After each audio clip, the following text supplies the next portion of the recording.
આજે આપણે બનાવીશું અમેરિકન મકાઈનો ચેવડો. તો અમેરિકન મકાઈનો ચેવડો બનાવવા માટે મેં અહીં 2 મકાઈ લીધી છે. અમેરિકન મકાઈને આપણે પહેલાં સુધારી લેશું. 2 મકાઈને આપણે આ રીતે એને સુધારીને દાણા જુદા કરી લેવાના છે. તો પહેલાં હું 2 મકાઈ સુધારી લઈશ અહીંયા. બરાબર, દાણા બધા મેં એ રીતે જુદા કરી લીધા છે.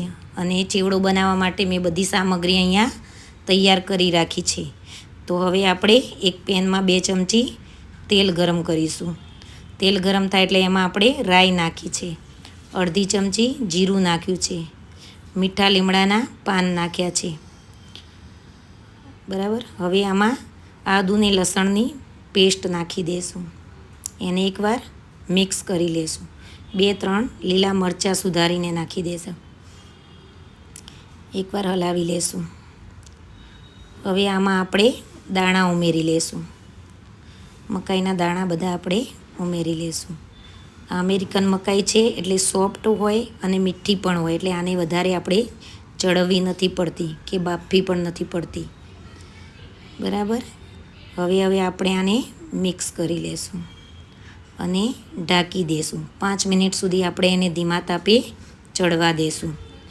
5 મિનિટમાં આપણી મકાઈ ચડીને તૈયાર થઈ જશે. ત્યાં સુધી આપણે પહેલાં મસાલા કરી લેશું. ધાણા જીરું નાખ્યું, લાલ મરચું નાખ્યું, અડધી ચમચી હિંગ નાખી અને હવે હું 2 નાની ચમચી ખાંડ નાખીશ. લીંબુ નાખવાનું છે આપણે એટલે ખાંડની જરૂર પડશે. એકવાર મિક્સ કરી લેશું બધું. બરાબર મિક્સ થઈ ગયું છે. હવે એમાં 1 લીંબુનો રસ નાખી દઈશું. ખાંડ અને લીંબુ 2 નાખીશું એટલે આપણા ચેવડાનો ટેસ્ટ બહુ મસ્ત આવશે. હવે આપણે આ મકાઈને ચડવા દેવાની છે. તો 5 મિનિટ સુધી ઢાંકી દીધી હતી આપણે મકાઈને. મકાઈ ચડીને તૈયાર થઈ ગઈ છે. 2 ઝીણા સુધારેલા કાંદા ઉમેરી દઈશું. 2 ઝીણા સુધારેલા ટામેટાં ઉમેરી દઈશું. હવે પાછું એકવાર બધું મિક્સ કરી લેશું. ઉપરથી લીલા ધાણા નાખશું અને બરાબર મિક્સ કરી લેશું. આપણો ચેવડો બનીને તૈયાર થઈ ગયો છે. કાંદા ટામેટાં નાખ્યા પછી 1 મિનિટ સુધી આપણે ગેસ ઉપર રહેવા દેવાનું છે. હવે આપણે એને કાઢી લેશું. ચેવડો જુઓ મિત્રો, આપણો ચેવડો બહુ મસ્ત બન્યો છે. તમે પણ આ રેસીપી ટ્રાય કરજો. વિડીયો પસંદ આવે તો લાઈક કરજો, શેર કરજો અને સબસ્ક્રાઈબ જરૂર કરજો. તો જુઓ ચેવડો આપણો બનીને તૈયાર થઈ ગયો છે.